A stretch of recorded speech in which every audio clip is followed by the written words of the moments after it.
அவர் வந்து ஒரு கிளீன் இமேஜில் வெளில வராரு. அவர் சினிமாவில் இருந்திருப்பார், சினிமாவில் நடிச்சிருப்பார்.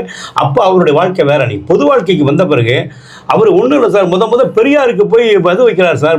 பெரியார் அதில் போயிட்டு பெரியார் தொடரில் பெரியாருடைய நினைவு தினத்துக்கு இயக்கம் ஆரம்பித்த 3வது நாள் நினைக்கிறேன். அவ்வளோ பெரிய மாலை. அந்த மாலையை அவர் பின்னாடி 50 பேர் வராங்க. யாரையும் தூக்கம் இல்லை. நீங்களும் நானும் உட்காந்து இதே இடத்துல உட்காந்து பார்த்தா அதை அவரே கைப்பட தூக்கிட்டு போகிறார் சார். அவர் கையால் தூக்கி கொண்டே அவருடைய பெரியாருடைய சமாதியில் அவரே வைக்கிறார்.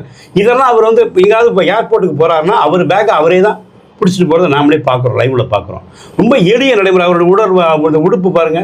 அவரோட வெற்றிக்கு இன்னொரு முக்கியமான காரணம் வந்து தேர்தல் பரப்புரையில் காக்கி சட்டைகளோட பங்களிப்பு இருக்கு.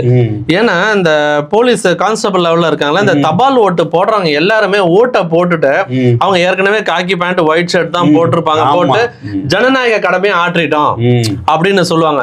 சரி, ஜனநாயகன் கடமையை ஆற்றிட்டோம் அப்படின்னு சொல்றது ஒரு நார்மலான விஷயம். ஆனா அந்த வார்த்தையை பிரயோகிச்சாலே அது ஜனநாயகம் நோக்கி போயிடுது. தமிழக வெற்றி கழகத்திற்கான ஓட்டு உடனே கீழே வந்து code word accepted. Complete entire police வந்து விஜய்க்கு ஓட்டு போட்டு ஒரு ப்ரொபகண்டா பண்ணி விட்டாங்க. சரி, ஓகே, இந்த விஷயங்கள் வந்து மக்கள்கிட்ட போய் சேரணும், ஏதோ ஒரு மாற்றம் வரணும். அவரும் அதுக்கேற்ற மாதிரி சேலரி ஏத்தி தருவோம்னு வேற சொல்லியிருந்தாரு. இதுக்கு நடுவுல